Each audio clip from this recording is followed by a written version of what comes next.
Assalamu alaikum урматтуу Москвада мекендештер. Амансыздарбы, сиздер менен кайрадан эле Москва бар туугандар. Бүгүнкү күнгө 30 январь туугандар. Вторник, шейшембе. Андыктан иш күнүңүздөр ийгиликтүү, жакшы улансын туугандар. Бардыгыбыз эле бөтөн жерге негиз эле эмгектенебиз, жумуш кылабыз, иш кылабыз, акча табабыз деп келгенбиз. Азыр сиздерге жардам болсун, ушул биздин баягы жардам группа Москвардан сиздерге бир катар жумуштарды айта кетели. Эми ал жерде 11 миңден ашык катталуучу болуп калыптыр. Көргөндөр да бар, кээ бирлер ошол СМС-каларды ачпайт экен, ошону кайра эле суроо беришет. Ошондуктан бир катар сиздерге жумуш боюнча бар жумуштарды айта кетейин. Негизи эле Москварда көбү тааныш, бирок бейтааныштардан дагы сообщениялар келет. Андыктан негизи эле абайлаңыздар, эгерде акча маселеси болсо, карта маселеси болсо, регистрация маселеси болсо, алданып калбаңыздар туугандар. Билет боюнча алданып калбаңыздар. Биринчи эле мына. Ассаламу алейкум, бир бала керек, срочно халтура бар. 8926 862 66 28 деп жазыптыр. Туугандар, жумуш жазаарда сөзсүз түрдө аныктап жазыңыздар. Сааты канча болот, канча берилет, канча иштелет, халтуранын түрү кандай, кылына турган жумуштун атын айтып койсоңуздар. Мисалы, кар көрөйбүз, же бирдеке жүктөйбүз, же бирдеке түшүрөбүз, ошого окшош. Же стройка деп жазып коюңуздар.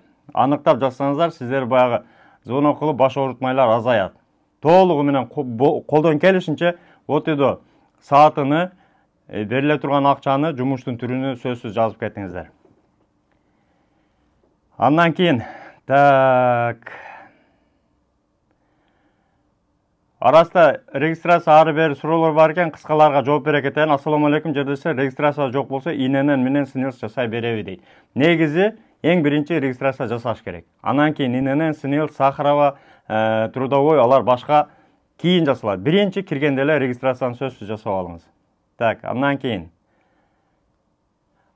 азыркыга 2 бала керек дейт, 3000 рубль дейт. Бул да халтура экен, 826 491 42 16 деген номерден. Тактап алыңыздар. Анан кийин кидала болуп жүрбөңүздөр, сөзсүз баягы аныктап жолуккандан кийин договорду, келишимди жакшы түзүп алыңыздар. Канча болот, канча иштейм, канча бересин, саат канчада акчасын аламын.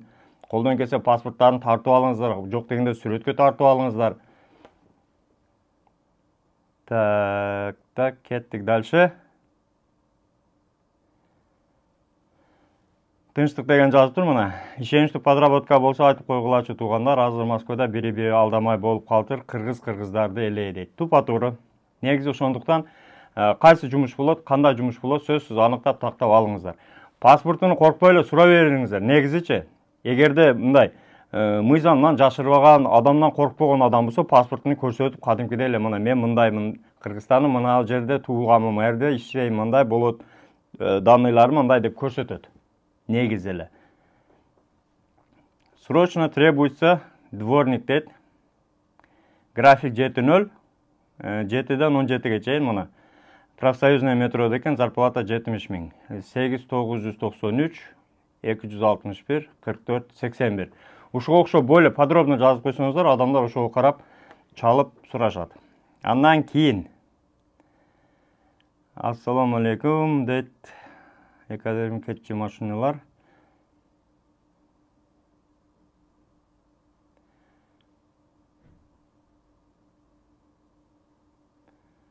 Мына да Динара дегенден кептир. Официант күнүнө керек. Официант керек күнүнө дейт. Күнүнө берилет экен. 3000 4000ден жогору табасыңар. 10% от продажи выход жок, только процент дейт. Негизи официанттарды билесиздер, бардык жерде 10%тен постоянный жумуш 6-1 график менен 12 саат, айлык акы 1 айда 2 бөлүнүп берилет.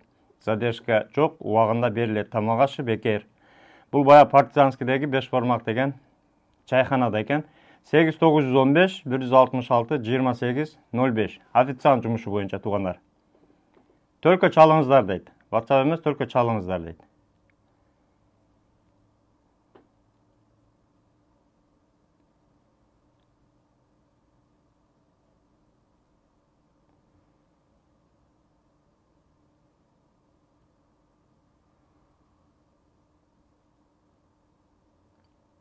Бек Козубаев дейт. Ассаламу алейкум. Мекендештер, Нагатинский метрода евро ремонт кылганга тажрыйбалуу усталар керек. Ишти объемго алсаңыздар болот, кааласаңыздар квадратка эсептесеңиздер да болот. Эскертүү: бизде жатаканада берилет.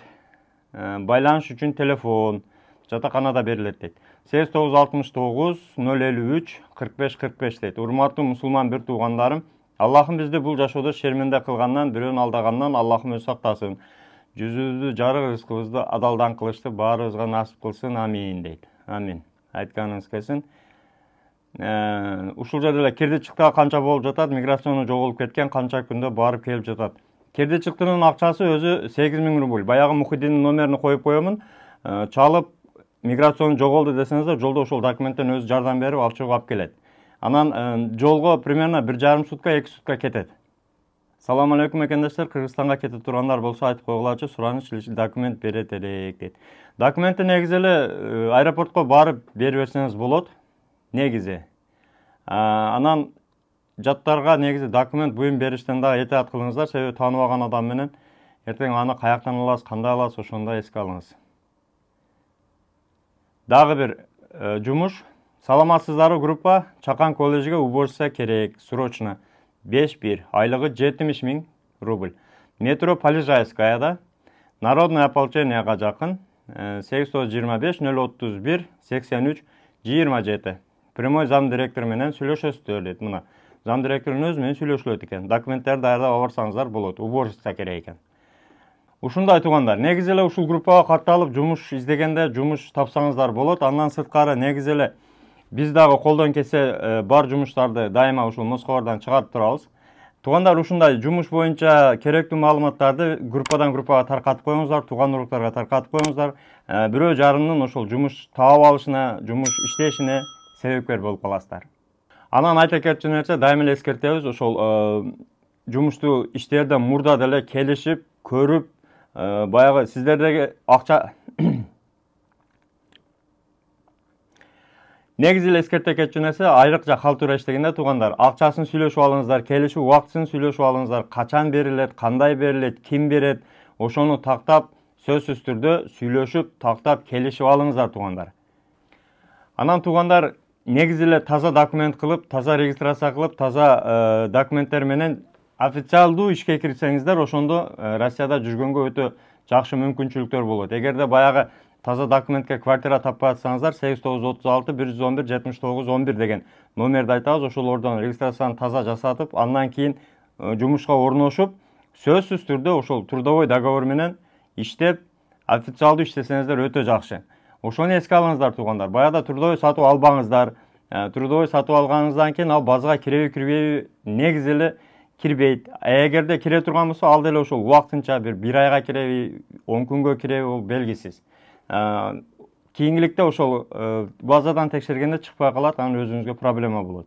Регистрацияңызда автоматик ошол жерде базадан чыгып кетиши мүмкүн, эгерде трудовой договор базадан чыккан болсо. Ошону эске алыңыздар туугандар. Анан айта кетчү нерсе туугандар, баягы тууганыбыз айткандай эле миграцияны жоготуп алсаңыз, же жаңылаш керек болсо, же мөөнөтү бүтүп документтерди кайрадан жаңылаш керек болсо, Мухиддинге кайрыласыз. Номерлери экранга коюп койдук, өзү жылуу жумшак, до конца алып барат, жолдо документтерге жардам берет. Жакшы барып келесиздер. Негизи эле бөтөн жерде туугандар бири-бирибизге поддержка кылып, колдон келишинче ушундай кабарларды, жумуштарды таркатып бири-бирибизге жардам кылып туралы. Бөтөн жерде баарыңыздар бөөдө кырсыктан, куру дооматтан Аллахым сактасын. Жакшылыкта көрүшөлү.